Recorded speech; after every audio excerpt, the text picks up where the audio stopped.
Hello, everybody. Welcome, welcome. We'll give everybody a second to jump on. Welcome. So we have a great topic today. I'm going to share some secrets on protecting your company's email today. So our topic today is how a single email could ruin your business and what to do about it. So I am Eric Shore. So welcome. We'll just give it another second for people to jump on in.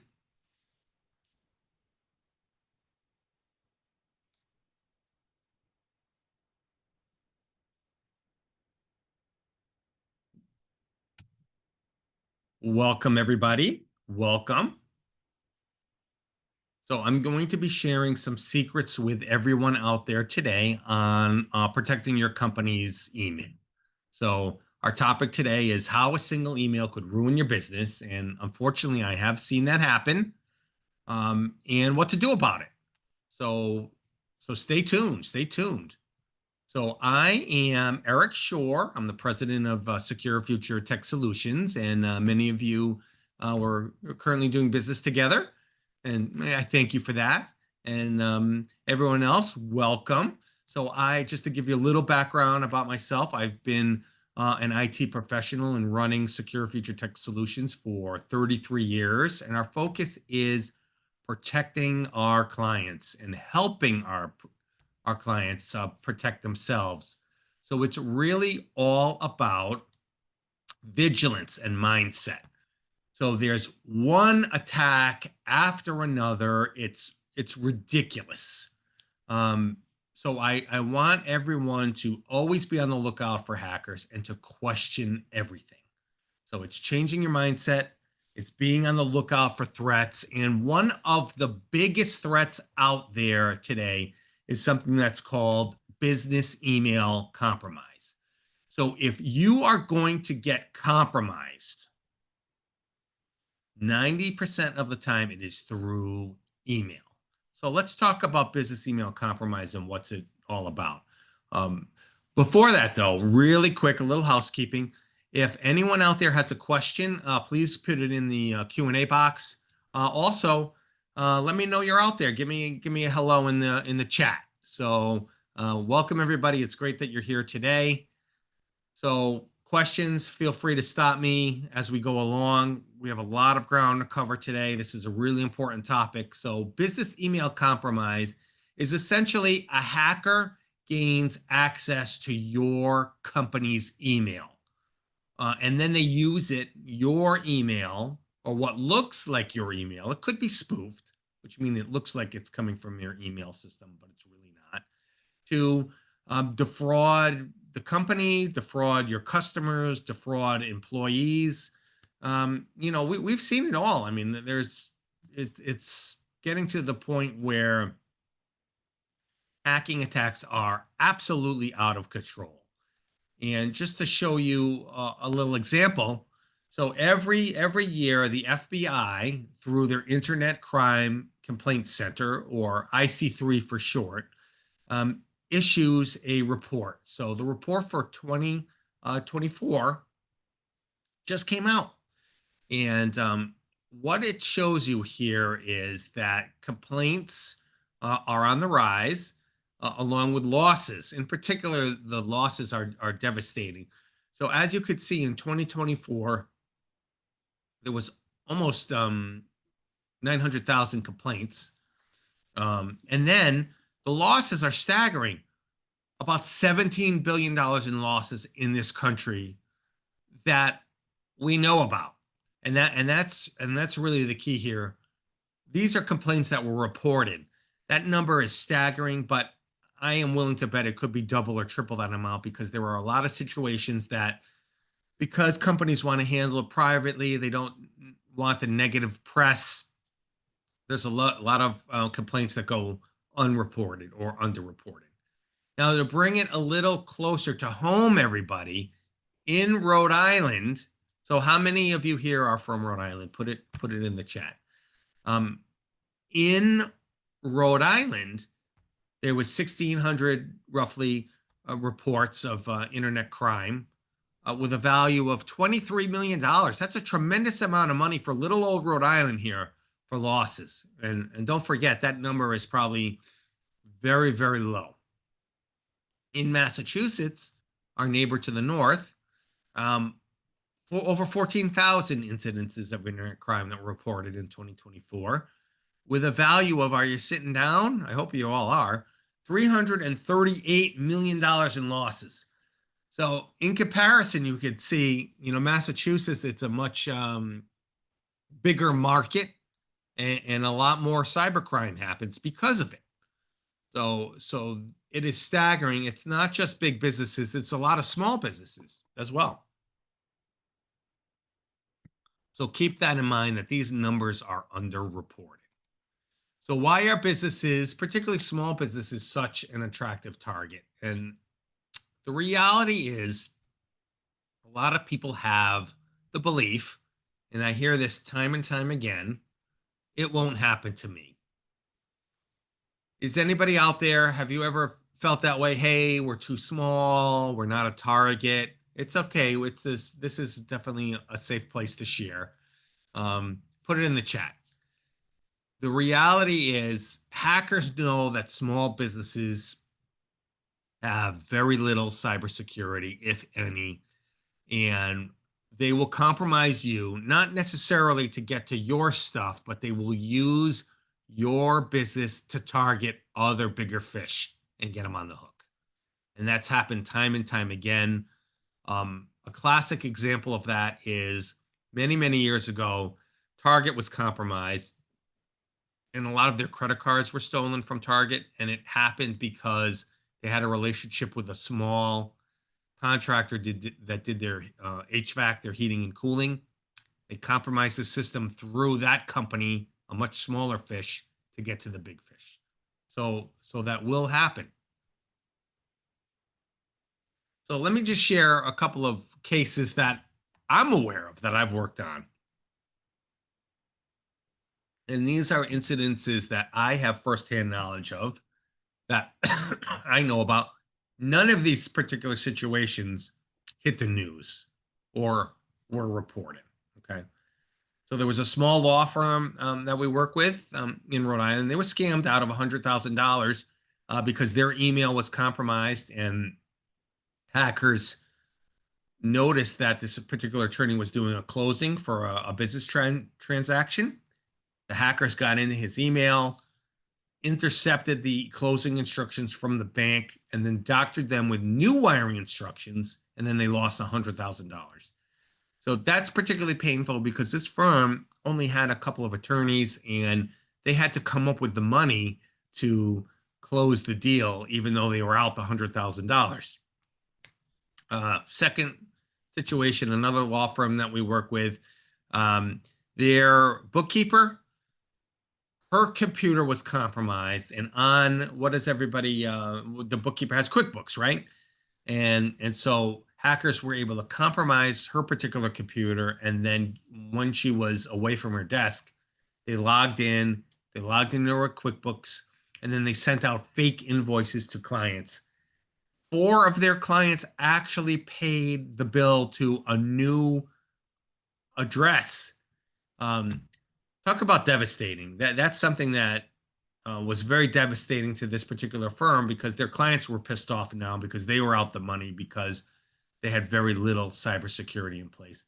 And then finally, there was another real estate firm that got compromised as well, through email. And then criminals created bogus checks that they were writing. So this kind of stuff happens all the time. Small businesses, you don't know about it, but it's happening every single day. So how do they do it? How are hackers tricking you? Well, today we're talking about business email compromise. So we're going to focus on phishing. All right, so phishing is part of social engineering, which means it uses deception. How many of you received a phishing email this week? I pretty much receive them daily, and they are getting so good. So we're going to focus on phishing, and I'm going to show you some realistic, real-world examples of phishing emails that people unfortunately fall for. So no amount of technology in the world can help you here. Um, Training is key. And so I want to emphasize that fact that being aware of what to look for is key to help protect your business, protect yourself, and protect your clients. So let's get right to it. So this is a fake email chain, so that I want to show everybody because this one was very realistic. So we're an IT services company, as all of you know, and we received this email chain regarding an invoice. So it looks like it was sent to me. I'm Eric Shore, right? It looks like it was sent to me about a invoice from another IT company. Now we use a lot of different IT companies to do work for us. So we subcontract some stuff and use different vendors. And so this looks like it came from another IT company to me and letting them know if you pay the bill early, you get a 10% discount, which is fantastic, right? Here's the second email, and it looks like now it's coming from me. It says eric.shore@securefuturetech.com. First of all, my email address is eshore@securefuturetech, but somebody may or may not know that. This is clearly a spoofed email. It did not come from inside of my email system, but somebody just made it look like it did. It also looks like I'm approving this invoice to be paid. So then the final email went to our accounting department. So this is a legitimate email. And it looks like it's coming from me and I'm approving it getting paid. So there's a lot of scams out there like that regarding fake invoices. Unfortunately, a lot of people pay these things. Has anybody, now we're in a safe place here, so it's okay if you want to admit it. Has anybody ever received one of these and maybe paid a fake invoice or something? It it happens more often than you think. So that's one very popular scam. Here's another employee benefits insurance scam. And this one also gets a lot of people. So this one looks like it comes from an insurance company about your benefits package. And it went to my wife, Lisa. The reality is, though, we look closely at this email and it's coming from some law firm somewhere that their email was compromised and now they're sending it to us. This is completely bogus. There's another scam regarding benefits and payroll as well. So you need to be aware of payroll. But we were working with a company last year where it was very busy. It was during tax season. They were very busy doing stuff. And the office manager received what looked like an email from their managing partner saying, "Hey, I changed banks. Can you please update my payroll to send it to this new bank?" Well, unfortunately, the managing partner didn't notice for 2 weeks that he didn't get paid, and it was bogus, unfortunately. So be aware of employee benefits, insurance, health insurance. These are all scams that are very common. Um, this one's really a tough one, and I've seen this one before, and I'm sorry to share this with you, but it's disgusting. This particular one is a blackmail scam. Essentially, the way that this scam goes is I've been watching you, I've seen what you're doing. I'm going to, if you don't pay the ransom or the blackmail, I'm going to send it to all your contacts, friends, and family. So make the payment. All right. So this is also another very effective scam that hackers and blackmailers can get people to pay on. So be aware of this one. It's completely bogus. They're not watching you. They don't know what's going on, but they tell you you do. And unfortunately, some people believe it and send them money. So be incredibly aware of this particular scam, which I've seen multiple times throughout the last year or two. File sharing. Does anybody out there use Dropbox, SharePoint? There's a lot of different file sharing services that are out there. So this particular one came in.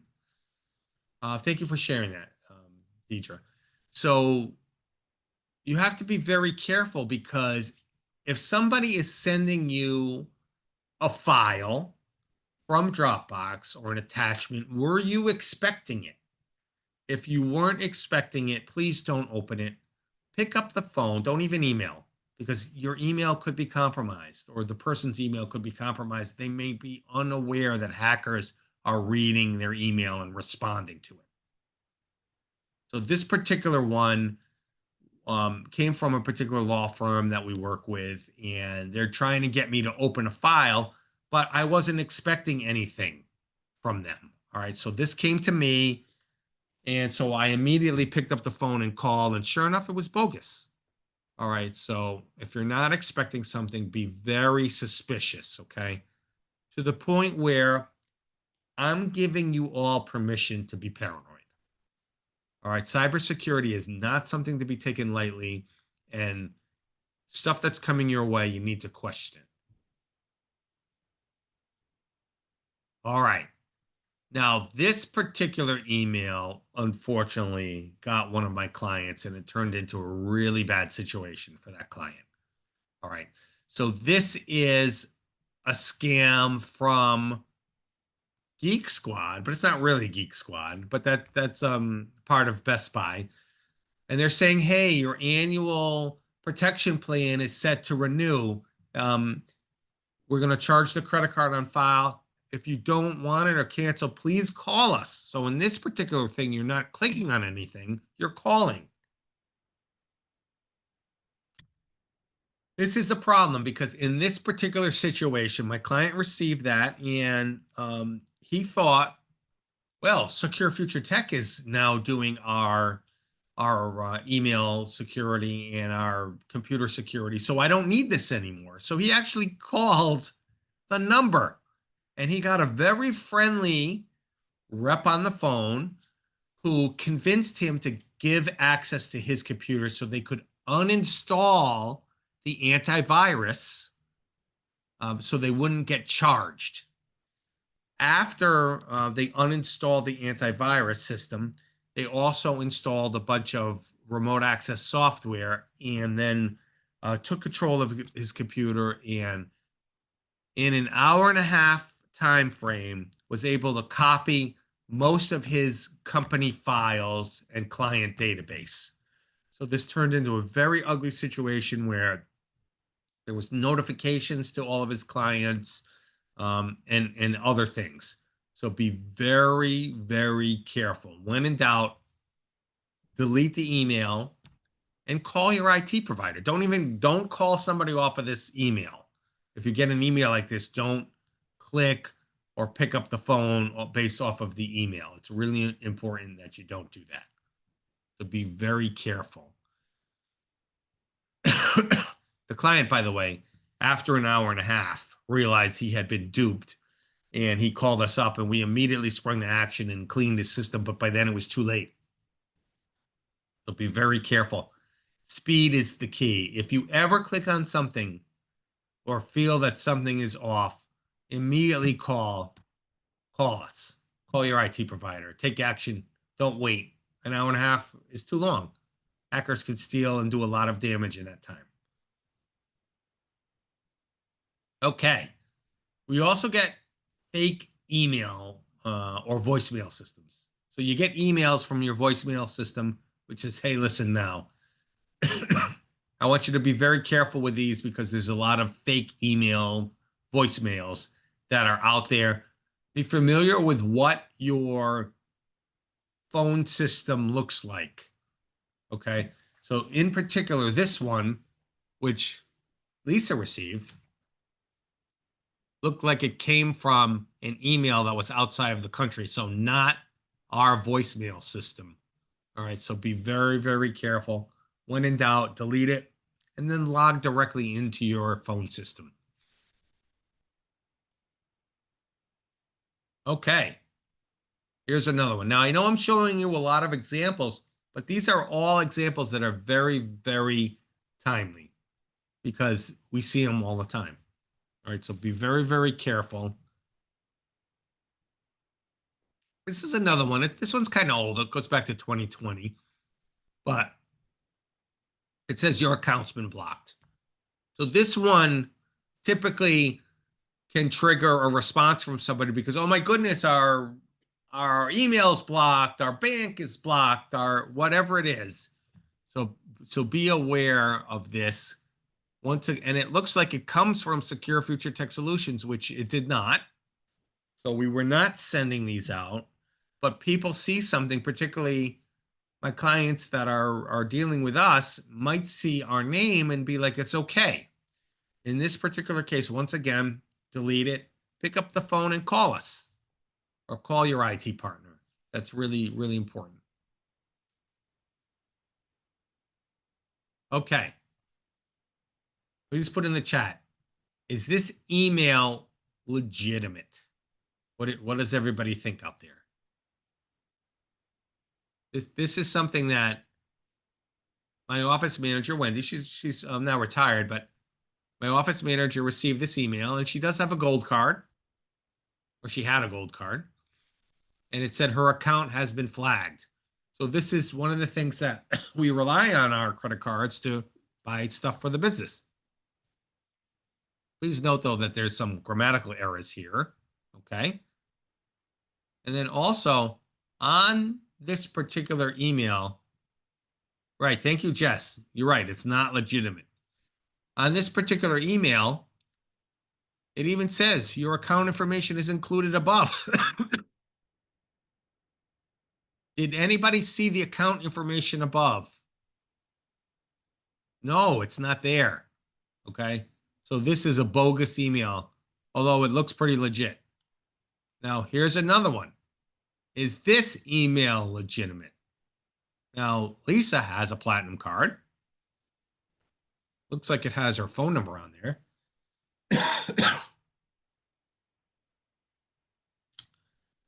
This particular one, everybody, is legitimate, okay? But the best practice when you're receiving emails like this, they are getting so good and they are so realistic. Don't click on anything. Pick up the phone. As far as your credit card goes, there's a number on the back of your credit card. Call customer service to confirm. If your account really was locked out or there was a credit alert or something or a suspicious charge, pick up the phone and call. I know that's a little old school, but the reality is email and all this stuff online cannot be trusted because of people like this. So we have a hacker in action. Man, he's got a really sophisticated setup here, even better than my setup. Well, not quite. I got a pretty nice setup, but they're making tons of money stealing data from you. So where does all that information go? Does anybody want to take a guess? Where does the information go? Put it in the chat.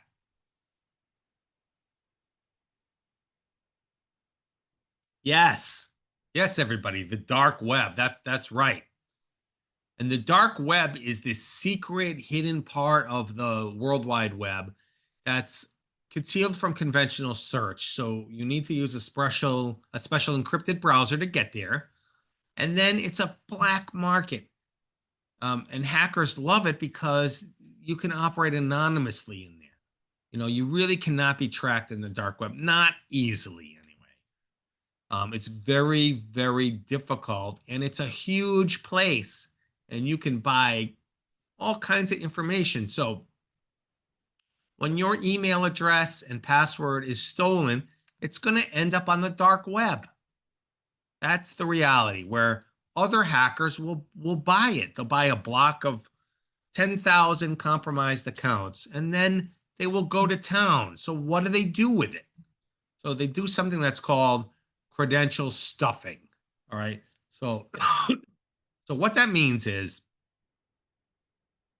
once they have a compromised account, let's say you're shopping on Amazon or some website that gets compromised, and you use the same username or email address and password for all your accounts because it's really hard to remember all those different accounts. I know I probably have 500 different places I log into. So be aware of that. What the hackers will then do is they will take that credential or password, and then they will use it to log into your email, your bank, and there's a very good likelihood they'll be able to get in. As a matter of fact, that law firm that I told you that lost $100,000 earlier, that was because of a credential stuffing attack. Because what we found out was another third-party website that this particular attorney used was compromised, and then the hackers took his information and logged directly into his email. So be aware. All right, this is happening.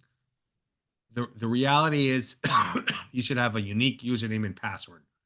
Use a password manager program that can generate random passwords for you. I recommend Dashlane. I love Dashlane. Lisa uses LastPass. So those are two very good ones. The third one is called 1Password. But that's something where you can have 500 different passwords. You only need to remember one master password that you do not use anywhere else. So that's my wisdom. Okay, so go out and get a password manager. And if this is something that you want to do for your business, we can get you a password manager for everyone on your team. All right, so that might be something worthwhile to do for everyone at your company. So let me give you some secrets now. Okay, so we're going to talk about a few things here. Two-factor authentication, which is really important. Email and spam filtering, which is also important. And then finally, training, and more training. The reality is all this password stuff that we have and protection we have in place doesn't do you much good if you get deceived and you fall for any number of different social engineering attacks, which is deception. Okay. So if you give up your information or your account or give up access to your computer, all the other stuff doesn't really matter all that much. Secret number 1, multi-factor authentication. All right, so this one is really important. It means that a username and a password isn't enough to get into your system. All right, so you need an additional code to get in that is either texted to your phone, or what's even safer today is using an authenticator application. All right, so that's really important to use an authenticator application, which means I use Microsoft Authenticator. It's on my phone. Hackers don't have my phone. They're not going to get the unique code. So all of your systems, in particular email, if it's not already set up, it should be. So please come and see us. Secret number 2, spam filtering and email security. So spam filtering and email security means that if junk emails, phishing emails, viruses, malware are coming through email, it gets removed. Now, a lot of people assume that Microsoft is doing this. Microsoft has very basic security built into it. All right, so what you really need to do is get an external service. We use Proofpoint with our clients. And that's something that can help eliminate most of it. I'm not going to say 100% because there's no 100%, unfortunately, because even hackers figure out how to bypass these systems. All right, so that's the first thing, spam filtering. The second thing is, if you don't have this configured for your business yet, you should, but there is something that's called SPF records. And I'm going to go quickly through some of these things because I don't expect you to go out there and implement these on your own.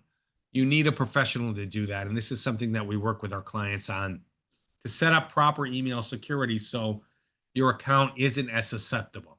So, so an SPF record is your second line of defense, which means that the system verifies incoming email to make sure that it was sent from an authorized server, right? So it's really important to have these records set up so that your email system won't accept email from just anywhere. It has to be verified. Okay, so that's really important. Your next thing is something that's called DKIM. All right, these are all newer systems that need to be set up to protect your email. So what DKIM does is, and that stands for Domain Keys Identified Mail, it provides a unique encryption key and email signature that verifies that the email is genuine. So that's just another step so that it's not spoofed, it's legitimate. This is something that is a little bit complicated to set up. If it's not genuine, then it gets rejected. So that's the next thing. The final thing, I know I'm throwing a lot of stuff at you and I'm sorry, but this is all really important stuff. DMARC. So DMARC is the last line of defense. DMARC checks to make sure that your SPF records and DKIM records are working properly and that the email that's coming through is legitimate. What DMARC can do then is it can do one of three actions. It can accept the email, which means it'll pass it along right to your inbox. It'll quarantine the email so that you have the opportunity to review your quarantine file, and then you can either allow it or reject it, or it could just outright reject it, which means the email will never even hit your system because DMARC decided it was not legitimate. All right. So with that is a very quick crash course on proper email security settings that if you have a business, you need to make sure that these are set up. The reality is it's not really something you can do on your own. So ask your IT provider, have you implemented these things? If they don't know the answer or if they don't know what they are, that's something that you really want to make sure is addressed. Give us a call. We're happy to help you with that. So that's something out there that we have implemented these records for all of the clients that we work with. Finally, and here's the most important thing, and I cannot stress this enough, everybody. Train, train, train. Technology is only part of the battle. You need to have ongoing training. You guys are doing it right now, and this is fantastic, and I'm so glad that everybody is here today. But you need to show people examples of phishing emails. Keep talking about it. If you do a one and done training, it's not enough, unfortunately. It is not enough. So there are systems out there that we can deploy for your business, which could send fake phishing emails that are sent by us to try to trick people into clicking. And then when they do, we're notified. And then also it follows up with a video training portal.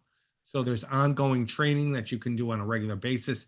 There's also webinars and seminars and discussions on weekly staff meetings, all about this stuff. So train, train, train. That is super important to make sure that we're all on the same page here. All right, email compromise. All right, now what? So if your email has been compromised, and it does happen, speed is the key. So I want all of you out there to be aware that if you suspect that your email has been compromised, please call your IT provider. Call us, call your provider immediately. If there is money that's lost, you can call the state police. They run a cybersecurity task force. Also, the FBI. You could go right to ic3.gov and report it. The FBI, if they're notified within 24 hours, 48 hours at the max, and there was money lost because of this, they might be able to claw the money back from the bank. So don't wait. And then finally, if there's a very big loss or a data breach, you have to let your insurance company know right away. Hopefully all of you out there have cyber insurance. So that's very, very important to have, because not only can they help you remediate the situation, but they can pay for any damages, ransoms, um, communications that you have to do with all your clients that were impacted. All right. So if your email is compromised, you have officially in Rhode Island, you have up to 45 days to notify somebody, but the sooner the better. Anybody that's been impacted, you should really notify them right away. Change passwords. That's really important to make sure that even if one person is compromised in your organization, you need to change everybody's password. Because if I'm a hacker and I get into your system, the first thing that I'm going to do is I'm going to email from your inbox everybody else in your organization and try to spread that way. So if one person is compromised, consider everybody to be compromised. And also changing passwords, making sure that multi-factor authentication is set up for everyone's email and pretty much any online system that you're using today. You should make sure that you have multi-factor authentication set up. If that's not something you have in place now, please reach out to us. We can work with you on that. As part of the compromise, we would review all email logs and forwarding rules. One of the tactics that hackers use is once they get into your inbox, they will create a series of forwarding rules that will delete emails from your box, but then forward them out to an outside, typically Gmail or Yahoo account. So you need to be aware of that and checking on those rules because they might be there. And then finally, after any incident, you need to conduct more training. Take a look at what happened, train people so that kind of attack never happens again at your organization. So speed is key. Make sure that you act right away. So I'm thrilled to have you here today. And if anybody has any questions, I'm happy to answer them out there. Also, you can email me as well. Here's my email address. So we have some questions. So thank you for that. So let's answer. So what role does AI or automation play in modern business email compromise attacks? So AI is really scary. So great question. Thank you for that. So AI tools are now being used to automate all kinds of cyber attacks. So you need to be aware of that. And AI is writing a lot of these phishing emails now. So the days of 5 years ago when the grammar was really bad, most people could determine if they were fake. Now that's not necessarily the case. You really have to take a look. So I received an email the other day from what looked like it was from Keep, which Keep is a service that we use to do online marketing. And it looked very legitimate, like it came from Keep, but it was not. And right, it's very tricky, absolutely very tricky, Catherine. And so just be aware that AI tools are now being used by hackers. That's why we have to up our game. That's why we have to also use email security systems that use AI and cybersecurity antivirus software that uses AI, because it's an arms race and we want to make sure that we're protecting each other using the best tools out there. So thank you for that question. All right. Any other questions out there? You have me. I'm here. So if you have any other questions, let me know. And then also too, if you want us to conduct an email security audit for your company, a free one, let me know. We could take a quick look at what you have set up and what you have in place, and then I can make some recommendations on improving it. So you can go to our website with the link here and sign up for that. So give me a call, give me an email, It was wonderful having everyone here today. So please, if you take any one thing out of this today, be suspicious, particularly if you're getting an email or anything from someone that is not expected. Question it. Pick up the phone. It's really, really important to do that. So thank you so much, everybody, for joining us today. We really appreciate it. We'll see you next time. Thank you.